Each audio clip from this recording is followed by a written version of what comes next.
Welcome to The Point of View. It's your favorite current affairs show on television here on City TV. My name is Bernard Avle. On The Point of View, we bring you the right guests as the relevant issues on current affairs matters. And tonight I have a very exciting show for you. It's an interactive program. If you're watching on television, send us your thoughts or your comments on what we're discussing on the WhatsApp number on the screen.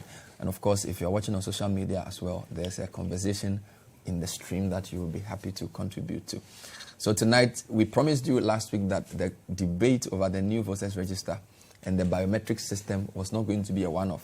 So we started with an interview with the EC. Tonight, I have two people from civil society or quasi-civil society to give you what I hope will be a non-political, of course, you cannot have a discussion on voting without politics, but something which will be fairly less combative than typical politicians would give us. So I have two very interesting guests on the show. When we come back, I'll tell you who they are. Stay with us.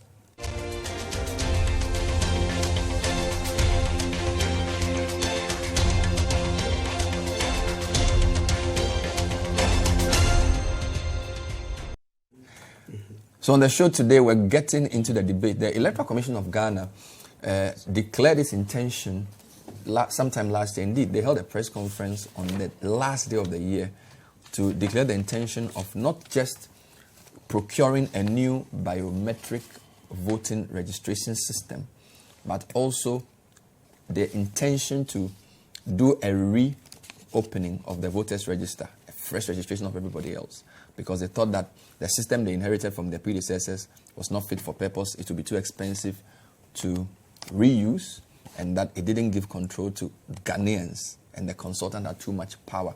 It has led to a big debate. There's already been a demonstration in Tamale by a group that's unhappy with the EC's intentions. So I have two people in studio tonight. I have one of the CSOs, 18 of them, civil society organizations, held a press conference to say they did not agree with the Electoral Commission. George Osei-Bimpe is the chief executive of one of the CSOs, Send Ghana.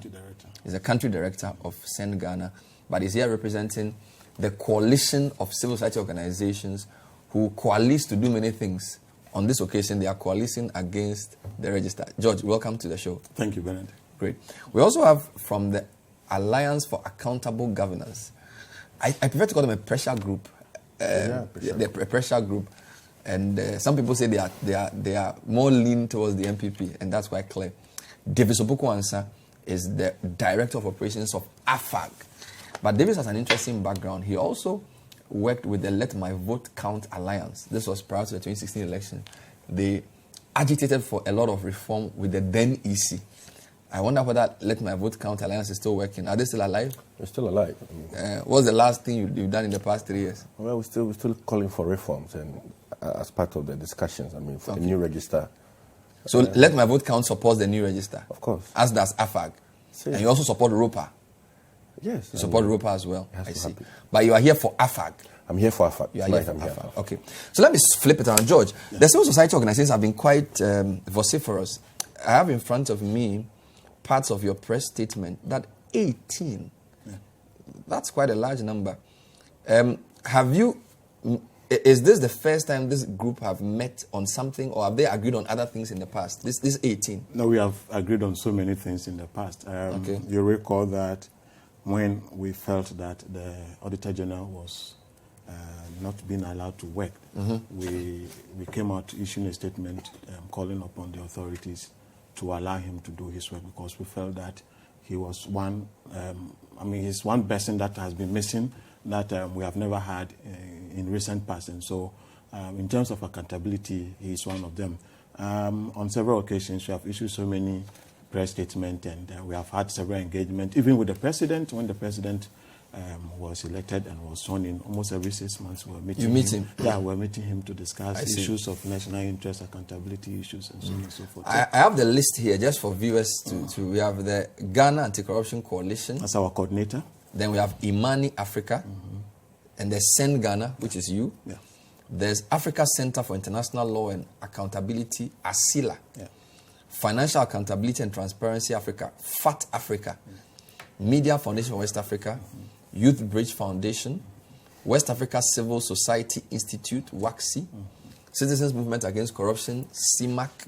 Human Rights Advocacy Center, HRAC, Ghana Integrity Initiative, GII, Commonwealth Human Rights Initiative, CHRI, Women in Law and Development, WILDAF, Institute for Democratic Governance, IDEG, and Parliamentary Network Africa, PNE, and ISODEC. So this group was met by the EC last week. Yes. What did the EC tell you? Well, if I may allow me to go a little bit back. Go back, yes. When the debate was raging on, we thought that as civil organizations that had different opinions, we thought it was prudent to take a decision and take a position. So we set up a committee.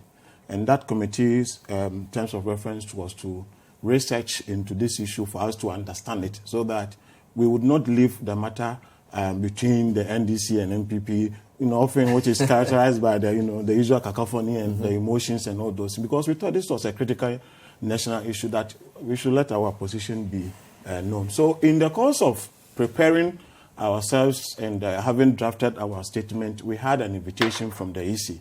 And that letter, the tone basically said that they were going to take us through their plan, their program. But we said, no, there's this important issue that we are already coming at. So can you put it on as an agenda for us to talk about it?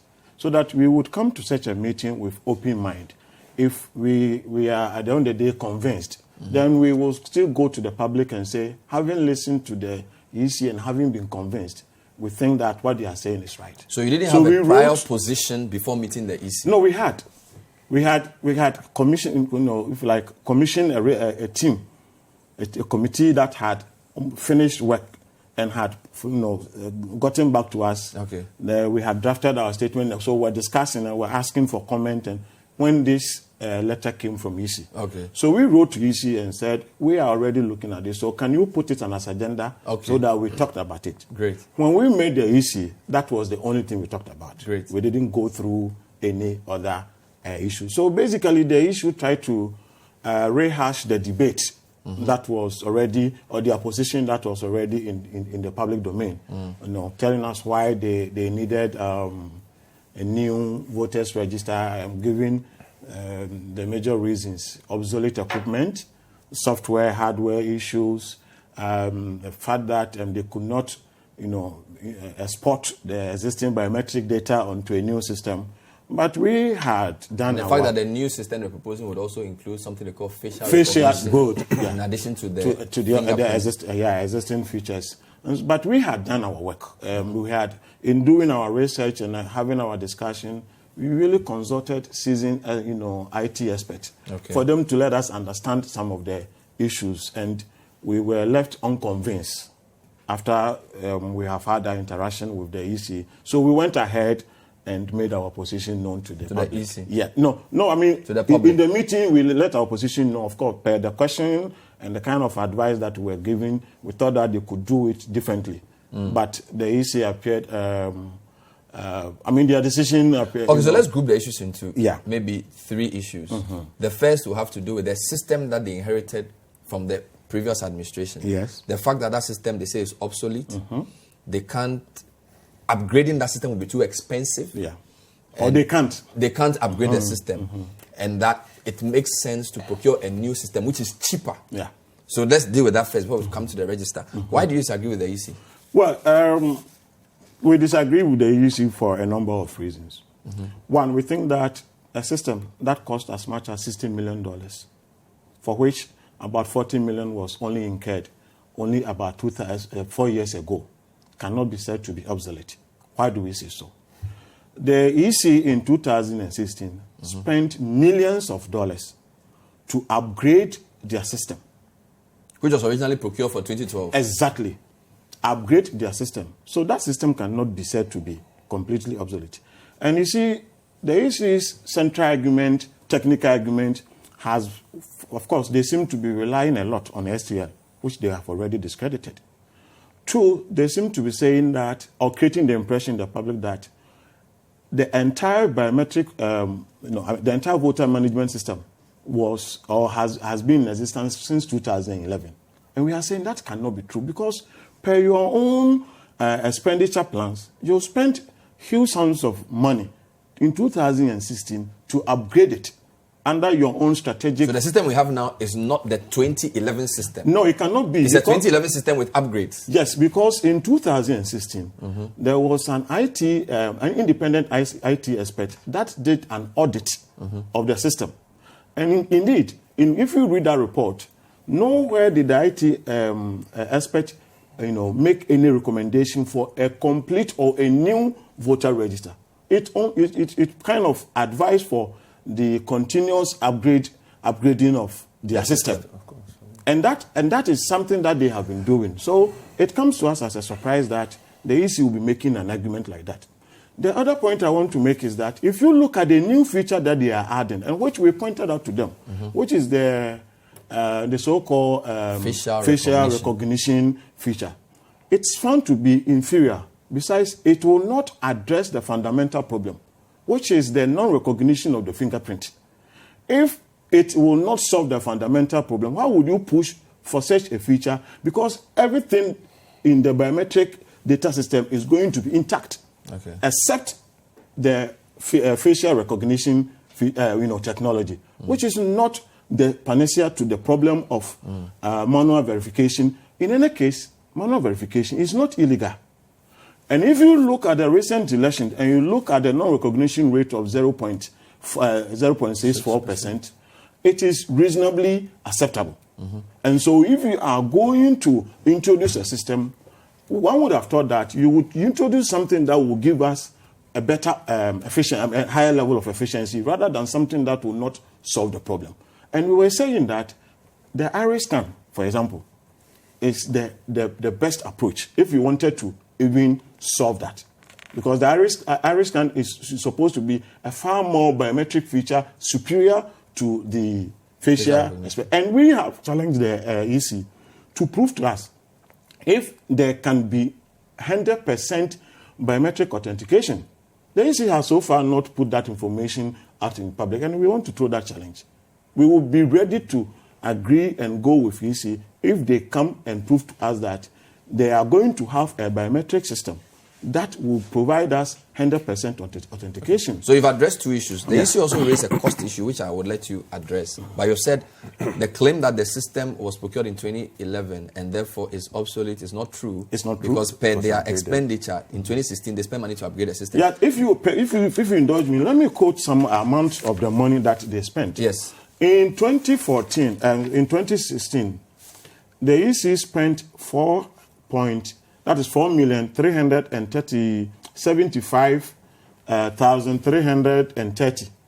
Let's say, for the sake of argument, $4 million. $4 million. In what year? This is 2016. For the supply of biometric voter registration kit component and ancillary services. In the same year, they spent $1.1 million, I'm approximating them, for voter management system upgrade and roll-out training. So when they say they have not been training their staff, and those things, that's problematic.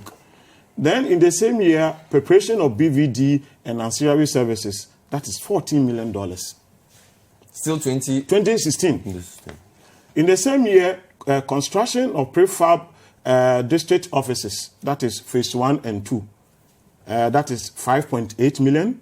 The phase 1 is $8 million. Phase 2 is $5.8 million. These are in dollars. Then advance payment for the supply of Xerox printers, that is printers. That is $137,000. Payment of voting screens for the 2016 general election, $2.1 million. And the payment of supply of biometric equipment and other ancillary services, that's $10.2 million. These expenditures were incurred only in 2016. So how can the EC, conflate everything together and say that they are all obsolete? But they're also saying that procuring a new system, Davis, I'll come to you. I just wanted to sort of clear this point. A new system will save the country $173 million. Maybe I'll come to that later. Maybe we'll address that later. So why does the AFAG support the EC? Well, Bernard, I think first of all, let me commend the 18 civil society organizations for what they are doing. For me, I think that that is the role of civil societies in every civilized society, for want of word. but it's important that we appreciate what is happening here. And just a simple illustration, Bernard, we all use iPhones. We all use iPhones.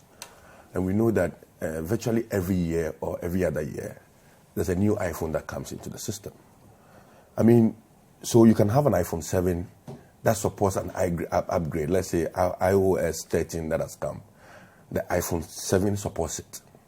But if a new iOS is introduced, let's say iOS 14, it can happen that the iPhone 7 or the iOS 14 will not work on the iPhone 7. And that's what is working is at play here.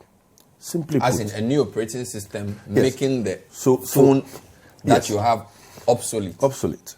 And that is what is happening with the. So I appreciate my brother referring to 2016 and all of that. What the EC is saying is that the current verification devices and the current systems that they have is come to is end of life.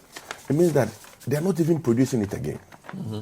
Now the vendors, STL and the other company, their partners involved, are telling the Electoral Commission and the whole country that our systems have come to what they call the end of life. It's either we refurbish or buy a new system. So you see, at this point, there's a need for the system. There's a need for a purchase. And it's incumbent on the EC, who is mandated. And I'm happy that my brother started his argument referring to their role they played in ensuring the independence of the Auditor General and all of that. Because if anything goes wrong with auditing in our country, the Auditor General will be held responsible. And if anything goes wrong with the electoral process or the electoral management in our country, the EC will be held responsible. I mean, per their own audit, if the vendors are saying that 40% of the current verification devices that they have would have to be changed, will have to be refurbished, and they think that doing a cost-benefit analysis, buying a new system will be prudent for us as a country, I think that the civil society groups... 40% of the current biometric verification devices system. Which is the device you place your finger on to prove that this is you. Correct. 40% of the BVDs are not working or are obsolete. Well, they are not working. They are not working. They are not working. So we have to either buy new ones or repair the old ones. Repair them or refurbish them. Refurbish. Now, and the cost of the refurbishing or the replacement is $3,500 per one. $3,500 for each. Yes, $3,500 per each. Good. Now, what the EC is saying is that they are able to get onto the market and buy a new system for 3,500 cedis. I mean, Ghana cedis. So that's $3,500. So the original one is how much? 3,500. The original one, to refurbish the original one, it's like getting into a shop, getting into Circle and saying that instead of buying a new iPhone, I want a refurbished one. They will tell you, okay, instead of 4,000 cedis, refurbished one is 3,000. But in this case, I get to the shop, I am told that the refurbished system that I want to buy is $3,500. I ask for a new system. I'm told that the new one I want to buy is $3,500. So you think it makes more sense? It makes more sense to go for the fresher one at the same cost. With warranty that is more updated and all of that. But this point, is it the EC that's making this point or an independent consultant who is determining that the 40% is not working? So the EC is making the point. Okay. But it is based on what STL. It is based on what the HSB, that is a partner to STL, is saying in a letter they gave to the Electoral Commission. And you can't fault the Electoral Commission because in the first place, they do not even have control over their own system. Up until now. Yes. They don't even have control over their own system. So if the person who manages my cloud system or manages my entire comes to tell me that, hey, your system that you have, as you have it now, you need to replace close to about 40% of them. And it's going to cost you $3,500. And I sit down and I go to the market and I'm being told that I need $3,500 to buy a new one. I think it makes a lot of sense. So on the cost side, EC makes sense to you? Apart from the cost side, the need. Do we need that? Do we need a new system? For me, it makes a lot of sense because to refurbish and to buy a new system and all of that, you are adding on. But the biometric registration system has more components than simply the verification device. Of course. I mean, so you've spoken about the verification device. Yes. But there are other things the EC wants to do. They want to procure a whole new system, not just the device for verification. Well, you see, it is because, first of all, and that was the first video we saw of Jane when she was made the electoral commissioner. She complained bitterly of the data center. Bernard, City FM as you have it, I'm sure your data center is owned by your company. It's owned by the company. Now, it's important that our electoral management, I mean the data center that manages our electoral system, is owned by Ghanaians. I mean, the law mandates the Electoral Commission to own that system. And as of now, who owns the system? It is owned by the STL. Still. And for me, it doesn't make sense. So the second component of the system is to get a data center that will be owned by Ghanaians. That will be owned by and managed by the and commission. They said they've trained people. They are in the process of training to manage the system and then the center. Yes, to manage the system and the center. Let's pause there. You've made two critical points. I'll take a short break. When I come back, I'll see if we move on. So you made two earlier points. He's also made 2 points. We are still on the point of view. And we are trying to understand from two different perspectives the arguments for and against a new biometric registration system and the new voters register. Send us your comments on the WhatsApp number on the screen. We'll be right back.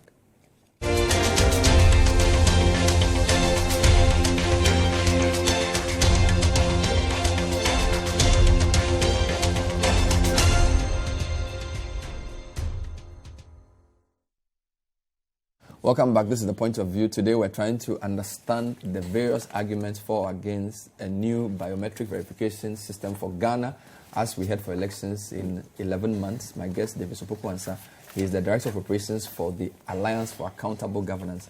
He's also a member of the Let My Vote Count Alliance. So it's a pressure group that's really focused on electoral matters and governance issues. I also have George Osei-Bimpe. George is the Country Director of Send Ghana, one of 18 civil society organizations who do not agree with the Electoral Commission's intentions. Davis, you've made 2 points. 40% of the BVDs can't work. We need to replace them. Yes. We'll get new ones at the same cost. Yes. We didn't have a data center we control. Yes. We're going to get a new data center. You support that. What other reason do you support? My brother George made mention of the fact that the Electoral Commission is relying on a data from the just ended district level elections, where it says that out of the 5,400,000 people that voted, only 0.6% of the voters were verified manually.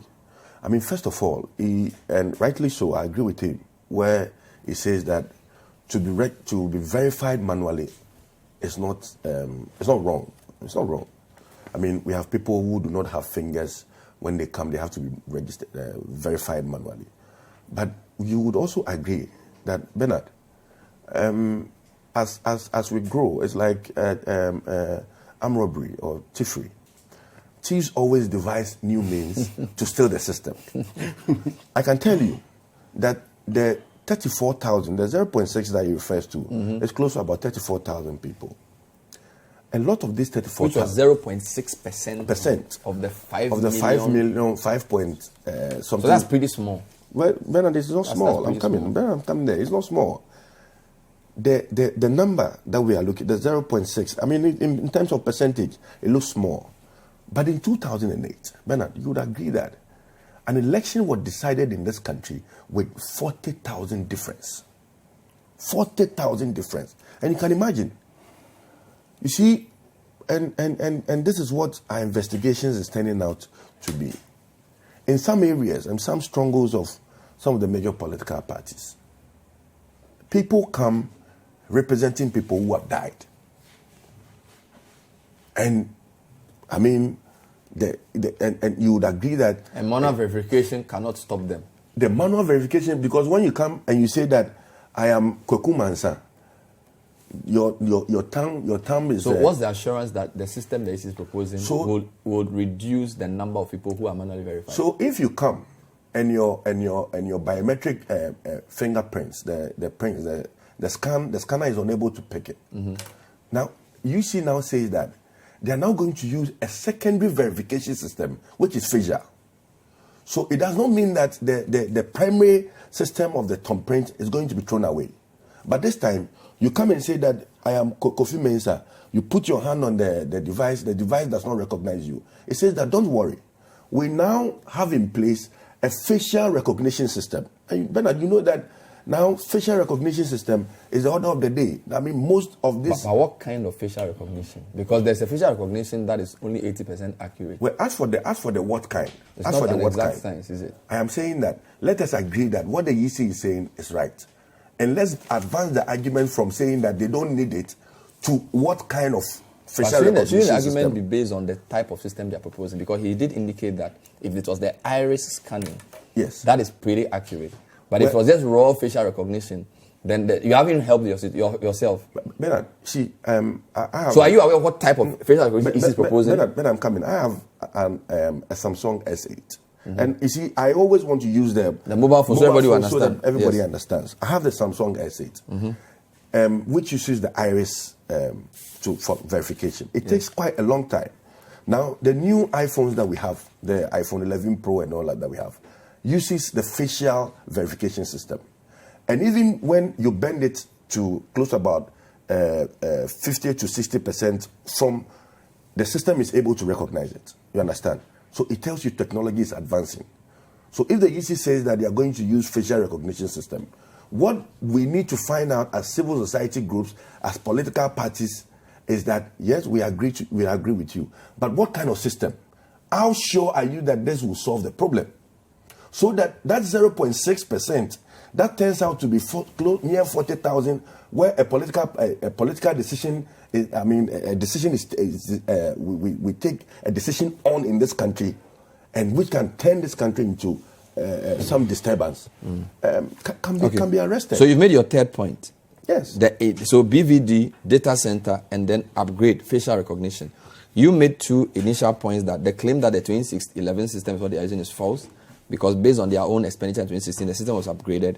And then you made a second point as well, which I'm not sure I remember. But if you can remind me, what's your main third argument now? We made two key points. Okay. Because don't forget that the EC is also saying that it's cheaper overall to replace the system than to upgrade it. Okay, so can I handle that one? Yes. To say that is also another untrue. It's not true? Yeah, it's not true.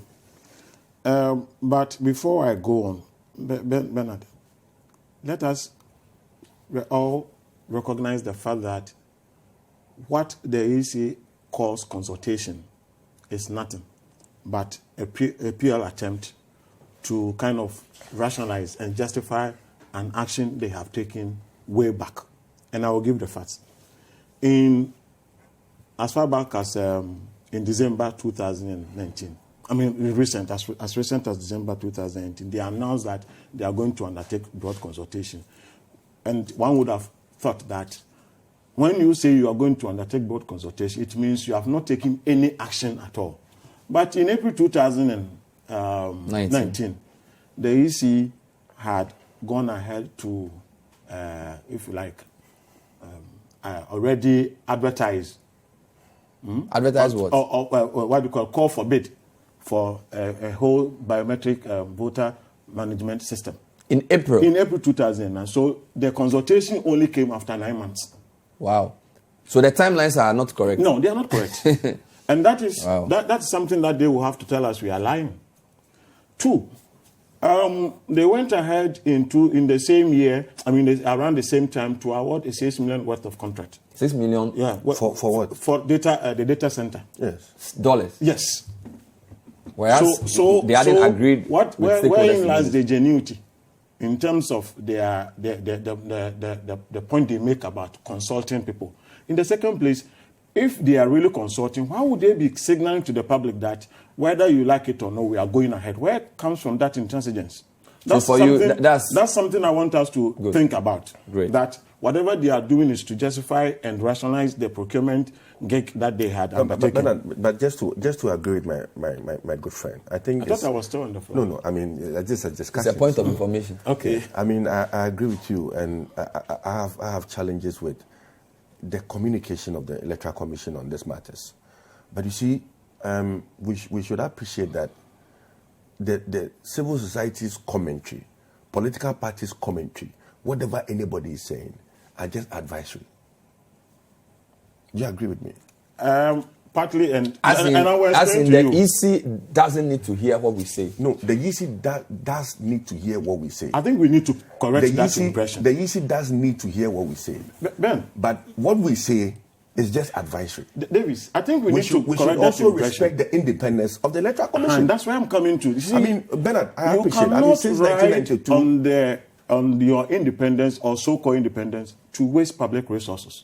Of course. And the point I'm making here is that the EC is determined to be a tax waster.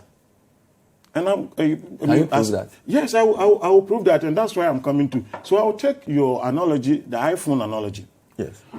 It is not true that the existing system they have cannot be upgraded. So let's make the differences. The iPhone that you talked about is manufactured, and maybe iPhone might not be a good example. This Samsung is manufactured by the Samsung company, but the operating, the Android, is manufactured by a different company. So even if I go and procure from a company that gives me Samsung, and that company is no longer in business, I can still find a way. There are so many vendors that can give me the same Android operating system. Exactly. So it is not true. The argument they make that ST and that Genki is no longer in existence, and so you are saying it's an open system. He's saying it's a closed system. Yes. Besides, let us also refute another myth. It is also not true that the EC do not have control over the system, because the STA that we talk about was out of the system in November 2018. Since 2018 November, the EC has held 4 elections. How did they get I interviewed the deputy chairperson of the EC. His point was that they had to spend 2 million cedis training people to manage the system in the absence of STL. Very good. So, and his point was that was a smaller election with a lower turnout. So if they are going to have to do that for a larger election, they may not have the funds. Has the skills that the people who were trained evaporated after we held the election? We don't know if using the system to run a district level election, the tension it faces is the same for a national level. Who trained them? I don't know. I'm not answering for them. I'm just saying to you what he said. Very good. So I'm trying to say that it cannot be true. I mean, let's use common sense. So once here. we ran an election with it last month. You are saying that Bernard has locked the door. Bernard has left City FM. He has locked the door and has gone away. Yet City is running. Bernard can still come to City and eat kenke. Has Bernard come to City? No, they trained somebody to do my work. Good. Yeah. So but the cost was 10 times the cost they would train me to do it. No, but already you have incurred that cost. So it's not a problem. You have to incur another cost.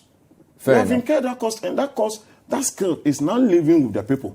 So you think that the people EC trained to run these other elections after 2018 can still manage the same system for the next election? That assertion is true. So I think what I'm saying is that they should not be telling us that they don't have control over the system.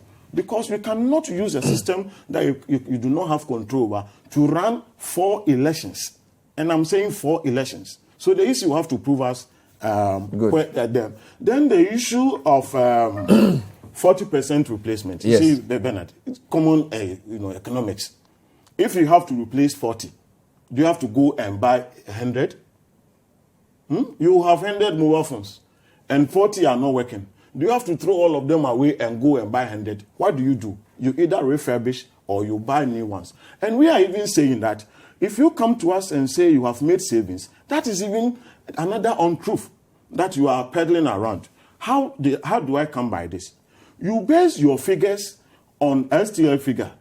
That is for the BVR, $5,145. For the BVD, if you want to go a brand new, $912. You did not undertake any market survey to get information as to whether you can get it lower or not. So you make a decision to come to 3,005. That is the new figure they are giving out, which they claim will help us save the 170 million or so. But you know what? Let us go to some Let me just give the figure I said. So he said that out of the 5,500 kits used in the 2016 registration, they refurbished 1,500 at a cost of $3,500, bringing the total cost to $5.2 million. they will require an additional 6,500 kits at a unit cost of 5,145. This, he said, will put the cost of additional kits at 33.44. And but that is hold on, for the old. Sorry. So that's 33.44 plus 5.25. If the EC procured all the 8,000 kits it needed for the new system at a unit cost of $3,000, the total cost will be $24 million compared to the 33.4 million it worked with the old system. That's where I'm coming. First, let's deal with the first figure. If they had gone with the 5,000, those figures. Yes. I am saying that the EC did not do its work well. So the figure, that figure is wrong. That figure was provided by a vendor you have already discredited. But they did pay 3,500. No, I'm coming to the refurb. So even in paying that one, you have already wasted our resources because you could have done it at cheaper price. And I will come to that. Yes. When you say you are now going to buy it brand new at 3,500, so we should clap for you. And I say that is wrong. Why? Because in Zimbabwe, 2018, they spent $1,300 to buy a brand new one. $1,300. To buy a brand new one. Same specification? Yeah, well, it cannot be same specification, but it does the same function. But somebody can argue that, for example, Ghana is much hotter than Zimbabwe. So what can work in Zimbabwe is a temperate climate. It depends on which month of the year. That sometimes when they are in summer, Davis, hold on. Yes, when they are in summer, it can be hotter than here. We have constant. Listen, you and I, we read geography sometime in our life, so that cannot be the case. In Kenya, it was 750. Okay. Point we are making is that if you had used a transparent procurement system, it would have allowed you to bring the price down. So what they are even quoting, we are submitting that it is inflated by at least 60%. And that can come down if they Okay, so hold on. Are you saying that... Let me just understand something. They've said the initial cost for the old was 3,500. Yes. That if they were to use that same cost to refurbish the 6,500, it would cost at 33 million. Now they are saying that the new system would be cheaper, 400. So that brings the figure down. Are you saying that you should go lower than the 400? Yes. And that's why I'm quoting what other countries have so if they use a Zimbabwe figure, would you agree with the new system then? If they said, okay, but I'm just want to establish something. Separate the issues. If the EC said, we've listened to Send Ghana and the CSOs, the $400 is too expensive. Somebody from Zimbabwe or Kenya wants to give it to us for 200. Would you then agree that because buying all the 8,000 at this 200 will be cheaper, they should go for that? No. Still not? No. And I will explain. But you see, we need to separate the argument. Okay. We admit that there may be genuine case for replacement. Because even I have said that in 2016, they replaced some of them. So there may be genuine case for replacement. That doesn't mean that you should throw everything away. So even if you replace it, you may have a network here. If you replace one unit system, doesn't mean so the old ones they should maintain some. So they shouldn't procure all the 8,000. Because only in 2016 you have spent more than 4 million. That is where you are getting it. But that's logical. Bernard, what my gentleman is saying, and I want to use the same Samsung device that he's turned it around. What the EC is saying is that the device itself is at this end of is dead. I mean, they are not producing it again. The hardware. The hardware. No, they have not said it anywhere. Please, that is the letter that HSB sent to the Electoral Commission says that the BVR kits are more than 7 years old and end of life, GOL. End of life means that they are not producing it again. But Bernard, I have said here in 2016. Okay, so sorry. You see, the fact that it is end of life means that, Bernard, today, if you went to the market, you won't get that system because they are not producing it again. It's as simple as that. Something that you replaced in 2016? You see, it doesn't matter. I'm saying that something that you upgraded, you use the word upgraded. I can upgrade this device today, But the next update that comes... So you're not producing new. You're not producing... But then not all the old are spoiled. So the fact that they are not producing a new one doesn't mean that the one you are using cannot work. But the fact that... You see... They are not producing new ones, I agree. But yes. If you tell me that out of the 6,000, 2,000 are not working, therefore I need to buy 2,000 new. Where are you going to buy it from? Buy a new system. Yes. But then the 4,000 left, you can still use it. No, but you are saying that because they've gotten the necessity, they should dump all the 6,000. No. Because the company is telling us that you cannot purchase a new one. What you need to do is to refurbish it at $3,500 per one. But you see, have they proved that the cost of refurbishing cannot go down? No, Bernard, the tendency that the extra 60% will get spoiled is very high. But if the EC wants us to believe that they are focused on reducing our cost, why don't they let somebody do an independent assessment of the system? That is what as civil societies we should be calling for. Two, my brother makes... I'm coming. My brother makes a certain... The 2016 one, yes. My brother makes a certain comparison. Yeah, but you are saying that does not recommend... what they call new... Looking at 2016, we are in 2020. You still refer to 2016. Okay, so let us do that. I'm coming. My brother made some comparison to Zimbabwe and Kenya and all of that. And even Nigeria. But you see, that is dishonest on their part. Why? Because, you see, if you even want some uniformity, you said that Zimbabwe is charging $1,003 per each device. Then you said Kenya is charging how much? 700. Mm-hmm. So then you need to even be faulting the Zimbabwe government for what they have done. It's like saying that, why? Bernard, I need a phone, or I need a laptop. I get to the shop. I buy you Mac Pro. I'll get you a Mac Pro. Yeah. Somebody gets to the shop, buys you Dell for 2,000. I get you a Mac Pro for 7,000 cedis. At the end of the day, we've all bought laptops. But you must admit that the kind of laptop that I bought for you is better. But I think the argument is that if Zimbabwe, Kenya, and Nigeria, today quite different countries, can all procure a device at a cheaper price than we are. But what makes it cheaper? How complicated is our election? What makes it cheaper? No, but the argument is that if we can... I'm not verified. But Davis, if 700 cedis, $700 will work in Kenya or Nigeria, why can't it work in Ghana? But I have heard, but I've not even verified, that the Zimbabwe they refer to, they use the biometric system. But Nigeria was 1,700. So it's moved from 700. It went to 1,003. It's now 1,700. It tells you that... It's not for... I'm coming. Okay. It tells you that on the market... You can get different things. You can get different things. I can go for China food. Somebody can go for... do you agree that we should go for cheaper? No, I don't agree we should go for cheaper. Why not? I want to protect the sanctity of my electoral process. I want to make sure that by the end of 2020, when the electoral commission says that Party A has won, the Ghanaian people... But do we have any doubt about the other elections that... So you think the Kenya election, because the device was cheaper, the election was... I'm not in Kenya. I have not done any work in Kenya. Yeah, but you should be doing that. If you are making an argument, if you're making an argument for efficient elections, you should do that kind of work. But even with the Zimbabwe 1,003 that they are quoting, I've heard that it just had to do with the data collection, the biometric data collection.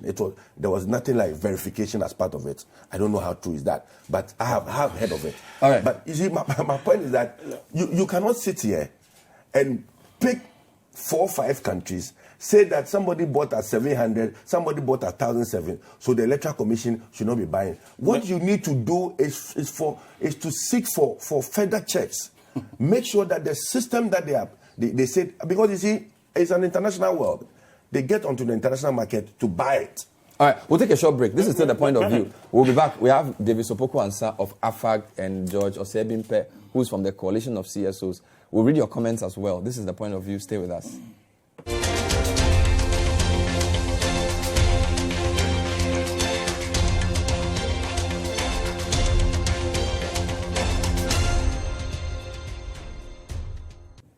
Welcome back. This is the point of view. Tonight we're trying to understand the arguments for or against a new biometric voter registration system for Ghana. We have an election in December, and also the new registration which the system will necessitate. Here are some of your comments.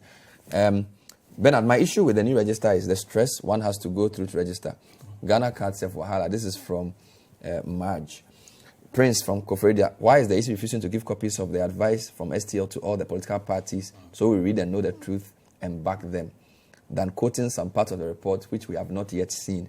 The issue should be fair, neutral, and not create an impression that they are independent but hiding behind a lot of support to one political party. Abdulaziz from Kubori, we are all aware that the current system cannot meet the requirements for the 2020 election. Indeed, the former EC boss herself indicated that there are issues with the system. The question from logical view is not about whether we should change it or not, but when. And the time is now. Let's face the facts without skirting the main point. Adam from Gambaga says, a new voters register is a clear justification that we failed as a country in developing a unique system of national identification. It's very disgusting. Obed in Ho says, Bernard, good evening. Honestly, honesty and truth seem to be no longer have a place in our country. From day one, some of us were convinced government wanted to use the national identification data for voting purposes, which is a good thing. But the population is polarized to the extent that we cannot even have an honest discussion about this, forcing government to play with our minds before finally, hopefully, implementing the original intention. That's an interesting one. Good evening, guys. Ghana will win at the end of the day. That's all. Prince from Kibi Odumasi. And Eugene from Cape Coast said, the electoral commissioner is just not serious. Okay, Eugene, you can't just sit in your house and be calling somebody not serious. The person is doing national assignment. You are sitting in your house and you are saying the person is not serious. All right, two quick things. Yeah. You wanted to make some rebuttals, but the NIA has sort of set the cat among the pigeons, haven't they? Professor Tifa says they've done 70% of their work. Bernard, let me go there. And they think they have all the data the EC needs. So we don't even need to do a new registration. So assuming we even do new devices, we don't need to open a new register if NIA finishes what they are doing by March. What's your comment on that? Bernard, this is a recommendation that we made in our statement. Okay. And we are very happy. Just after 3 days or so, the NIA, confirmed our position. And what we are, and so basically what we have been saying, this is orchestrated to just waste our money. Because you see, why is it that after the NIA has come out to say, I can give you everything that you need. And mind you, what the NIA gives is far superior than what the EC seeks to add, that feature. And I've talked about it. The iris scan, the NIA has it. And you are going to spend money to, add a feature that is far inferior. And so why is it that even the EC has not come out to respond to what the NIA is saying? 2, NIA is saying that I can give you everything by March. And you are saying you will start in April and end somewhere in June. So wherein lies the prudence in terms of saving the taxpayers' money? If it is not about just being intransigent for the sake of it. And so... But what is the EC says? The work we do is specialized. We organize elections. We want to collect our own data. You see, the law says compile. Compile, in my simple English, where I learned small English, means that it does not mean that you should create all the time. It presupposes there exist other sources. In the time past when we didn't have NIA, there was no reason one could have said, go and create NIA. But now we have NIA. But NIA has also confirmed that they can give you the data. So what stops you from talking to them? But do we even know if all the people opposing the new register will support the NIA data to be used? Because I don't think people have to. You see, let's forget about the politicians who oppose for political expediency. So CSOs, you think CSOs would agree for NIA data to be used? At least the group that I'm speaking for, we have made that recommendation already. We have made that recommendation already. Do you think the NIA? So let's leave the system and talk about the register. So let's assume we've agreed on the system. The EC thinks that the new system necessitates a new register. Yeah. What do you make of the NIA's interjection that their data can serve that purpose? Well, Bernard, the NIA, yes, maybe their data can support. But let's be frank. I come from a very beautiful town in Praiso. Kowun Praiso. As we speak, nobody in Praiso has been registered on the NIA. Have we done Eastern Region already? No. Yes, so they'll do Eastern Region. No, they are in the Western Region now. But when? Before March ending. Bernard, see. They are starting on 27th January to finish somewhere in the middle of... Yes, they are in Western Region. Western and then Central, they'll do Eastern... Yes. Bernard, you see, we cannot play chaskele with our electoral process. And you see, aside that, and I'm saying this because things can go wrong. Perfect, things can go. We all admit that things can go wrong. NIA, we've seen calendars of the NIA, we've seen changes in their calendars, several. But they collect more data points than all the other bodies. Secondly, Bernard, at least I have a bit of knowledge on NIA's relations with even the NHIS. See, at a point, before 2020, there was some level of agreement that suggested that the NHIS was going to put a stop to their own cards. And rely on NIA. As we speak, they've not been able to implement that because you see, even the NIA is not even ready with their system. If you come out and say that you are 70% true, you are not 100% true. But you are yet to start. EC is going to start in April. So that, see, even if NIA is 70 versus 0. The NIA in April can come and tell me that there has been some itches. Wouldn't it be easier to correct it than to... No. It can come and tell me there has been some itches. There will not be any pressure. But the Electoral Commission is mandated to ensure that it compiles a credible register. And by we cannot postpone 2020 So elections. Are we saying that, are we undermining the NIA just because of elections? Nobody is undermining the NIA because of elections. All we are saying is that after 2020 elections... I was at the launch of the Ghana card. The president was giving his first card. The vice president had his card. Well, we're quite impressed with the process. The NIA registration kit is pretty neat. I have my card because I did. And they have a chip card which can take data points that can accommodate your GRA, your PIN code, correct, your driver's license, your passport, your voter ID, and everything on that one card. Bernard, I did my card in Accra, but you see, even through a privilege system, it took me close to about 4 hours to complete the system. As one person? Because they took more data? Because they took more data. But what we are saying is that we just have an election some 6 months, 8 months to administer. So they can't finish? They cannot, and it's not as if they cannot, we cannot rely on them. But we can rely on the EC? We can rely on the EC because they've done it. In 2012, they compiled a new register. We use that to vote. All right. You have a minute to end. What's your closing argument, George? It is obvious that the EC does not want to listen to evidence-based argument that will make this country save resources. It is obvious that the EC just want to rip out a system that is worth as much as 60 million and to waste our resources, especially if I hear what is now coming out, in the face of the clear confirmation from the NIA that this is possible. A system that at least they say they can end by March, and by which time the EC would not have even started. Then we say we cannot rely on them and we'll throw away money.